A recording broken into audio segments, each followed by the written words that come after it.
On the island of Two Wikis, there is a floating head named Polygon Man. His job occasionally was turning the PlayStation characters into Polygon slaves, but soon changed away as he lived when he met a girl named Riley Anderson from the film Inside Out. This all happened when Polygon Man was watching some Darwin together with his three children named Toro, Spike, and Papaya came in the room. His wife Kat was in the shower, was getting ready to see a movie entitled The Lion King from 1994.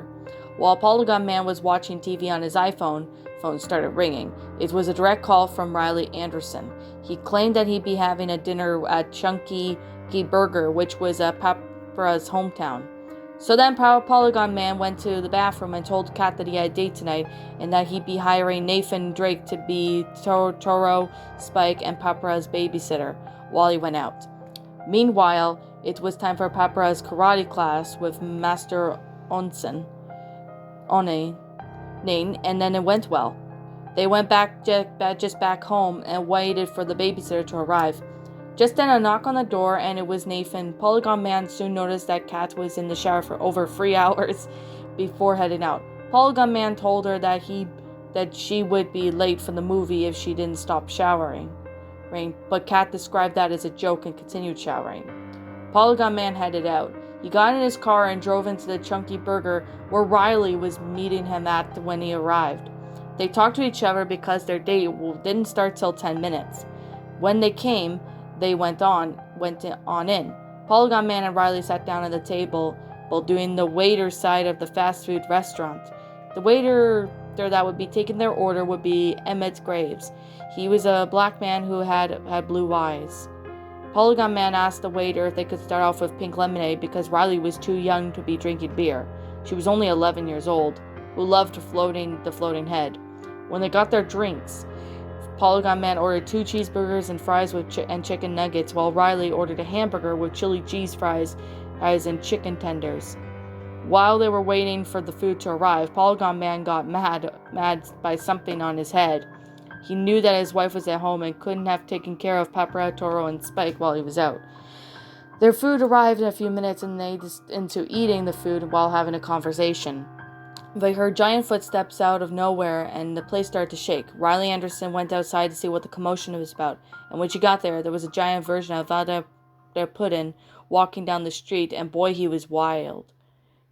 His theme was even playing too. Just then, Radic Killzone's team started fighting at the Puddin as they tried to stomp on them, but the Polygon Man managed to climb up to his leg and bite it. Unfortunately, Puddin landed on the mountain, resulting in the rocks to breaking. But too soon, Polygon Man then turned into his ultimate life form.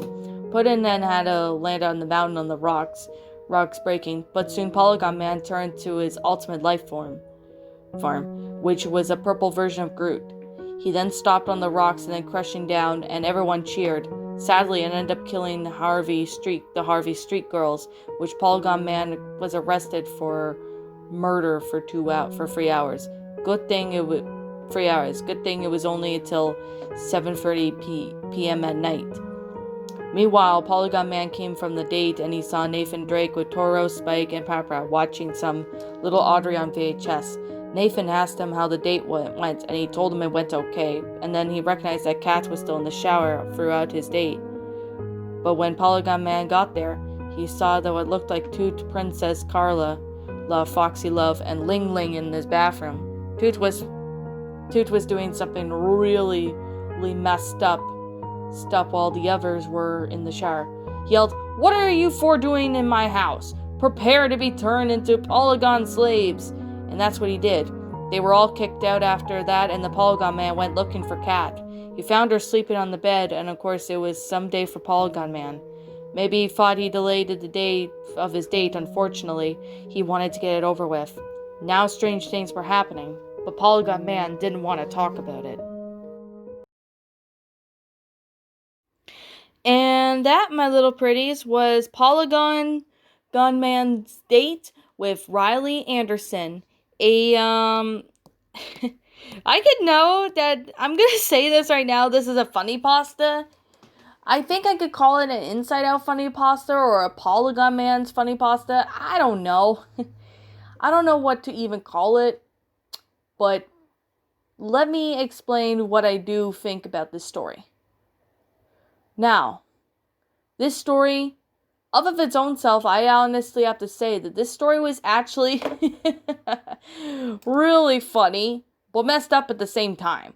Now, I'm going to go with the positives. Now, the first thing I could definitely say, before I continue, this story was written by Ashley Armbruster. Thank you so much, Ashley Armbruster, for the story. I do appreciate it. Now, let's get back to the story. I just thought I would make a little quick announcement to who wrote the story for those who want to know. Okay. This story, I have to say, was weird, but it was funny at the same time. I can definitely say it was funny, but weird and strange at the same time. Now, the ending, though, of what happened with Polygon Man when he came here to see 3 girls in the bathroom, 2 of them taking a shower, and one of them, doing something else. Oh my god. I was honestly like, what the hell am I reading? That's what I was like. Well, that's what I was just like ever since. So, I understand this is a funny pasta, so I know most funny pastas don't really tend to make a whole lot of sense. So, I understand that, funny pastas, I do know some of them don't really make a whole lot of sense, but with this, however, it was just, even though it was a little all over the place, I have to admit, but it was funny at the same time. Now, Riley Anderson I know that she's 11. I don't know how old the Polygon Man is. Like, I hope he's not, I hope he's not dating someone that is, a minor, because obviously, we all know that it's not right to do that. And I'm not going to go into details on why, because most of us should already know. But I can definitely say this one was actually really funny.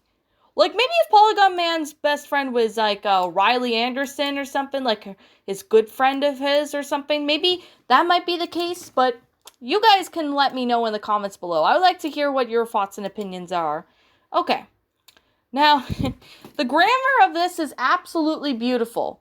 The grammar was absolutely beautiful. There's definitely time and effort into the story.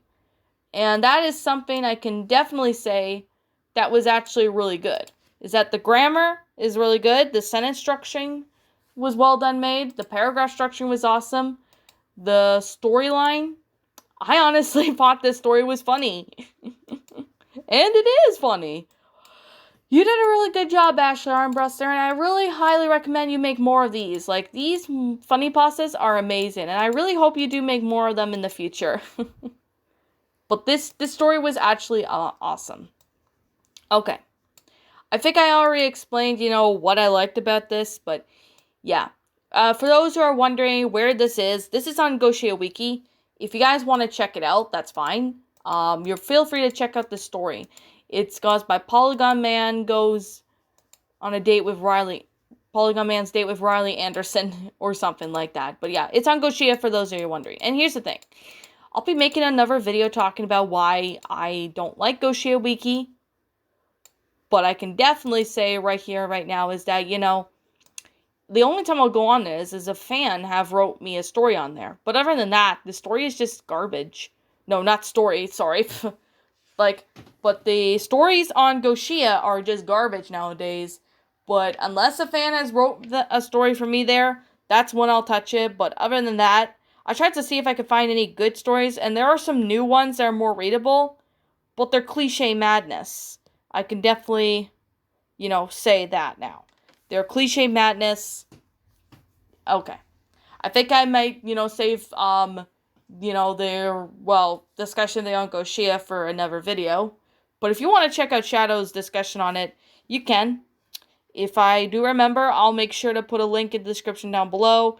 And if not, I'll try to get to putting it in the comment section whenever the video comes out. Okay. I'm going to say right now, this is simply my own personal opinion. And if you disagree with me, that's fine too. We're all entitled to our own opinions regards to these, creepypastas, or funny pastas in this case, and this is simply my own personal thoughts. My final rating of this story would have to be a 10 out of 10. It's a great funny pasta, great concept, the grammar was good, the storyline was awesome, the Paragraph structuring was good. Sentence structuring worked out well. It's just amazing, and I could definitely say there is time and effort into the story, and that is a very big plus for me. Anyways, what did you all think about this creepypasta? Did you all enjoy it? Did you not? Also, what we have done personally to help make this story a lot better? Leave me now what your thoughts are down in the comment section down below. I'm the Queen of Lions. Thank you so much for watching today's episode. If you're brand new here to this channel, be sure to like, comment, and subscribe because I make brand new videos every single day. Don't forget to ring the notification bell when I upload so you guys won't miss an upload. And like always, I'll be seeing you. Roll the outro because I'm out of here. And I will be seeing you all in the next video. Peace out.